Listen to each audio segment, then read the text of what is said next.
Friends, આજે tasty એવી ગિરનારી ખીચડી બનાવી છે.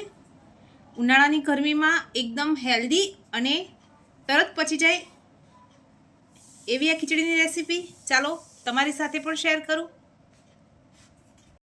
ફ્રેન્ડ્સ, ગિરનારી ખીચડી માટે આપણે અહીંયા એક બાઉલ બાસમતી ચોખા લીધેલા છે. તમે એની જગ્યાએ ખીચડીયા ચોખા પણ લઈ શકો છો. તુવરની દાળ લીધેલી છે, 1 વાટકીનું માપ છે. એનાથી થોડી ઓછી તુવરની દાળ છે, મગની મોગર છે, મગની ફોતરાવાળી દાળ છે અને અહીંયા મેં મસૂરની દાળ લીધેલી છે. તમે તમારી મનપસંદ દાળ લઈ શકો છો. તમે જે પ્રમાણે માપ જોઈતું હોય. મેં અહીંયા એક સરખા ભાગમાં દાળનું માપ અને 1 વાટકો ચોખાનું માપ લીધેલું છે. એક બાઉલમાં આપણે ચોખા અને બધી દાળ ઉમેરી લઈશું. એને મસળીને સરસ 2 થી 3 પાણીથી ધોઈ લઈએ.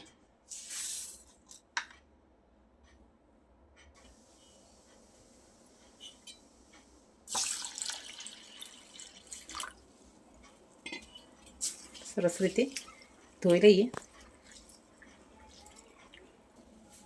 હવે દાળ ચોખા ડૂબે એટલું પાણી ભરી અને અડધો કલાક માટે આપણે પલળવા દઈએ. એક કુકર લીધું છે, એમાં આપણે દાળ ચોખાને ઉમેરી દઈએ.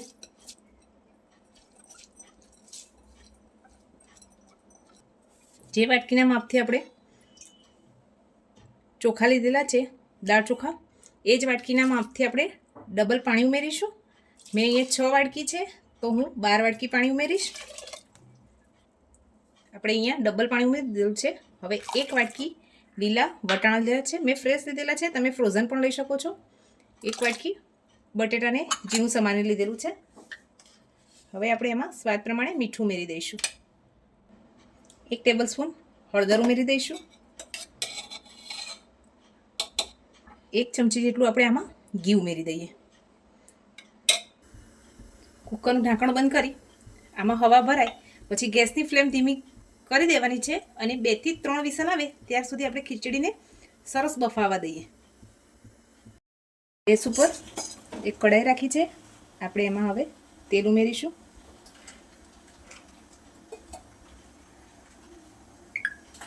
તેલ ગરમ થાય એટલે એમાં જીરું ઉમેરીશું, રાઈ ઉમેરીશું. રાઈ જીરું તતડે પછી એમાં આપણે હિંગ ઉમેરીશું.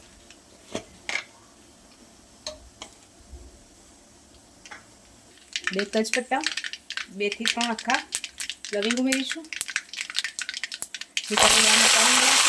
ઝીણી સમારેલી ડુંગળી ઉમેરી દઈએ.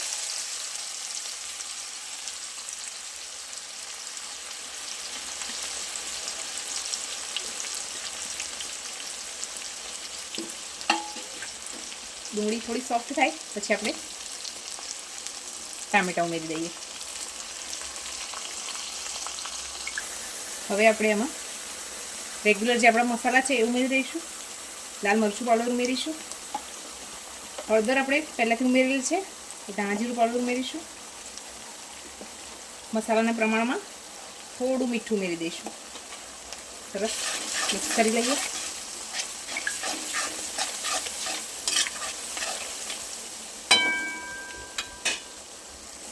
મસાલા દાજે નહીં એની માટે થોડું પાણી ઉમેરી દઈશું. મસાલામાંથી તેલ છૂટું પડી ગયું છે. હવે આપણી ખીચડીમાંથી પણ પ્રેશર રિલીઝ થઈ ગયું છે. એ ખીચડી ઉમેરી દઈશું.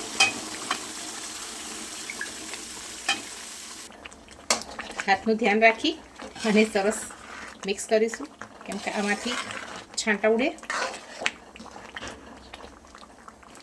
લાસ્ટમાં લીલા ધાણા ઉમેરી દઈશું. હવે આપણે સર્વિંગ બાઉલમાં ખીચડીને નીકાળી લઈએ.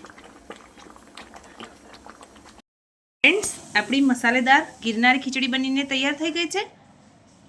આ રેસીપી ગમે તો લાઈક કરજો, શેર કરજો અને સબસ્ક્રાઈબ કરવાનું તો ભૂલતા જ નહીં. Thank you.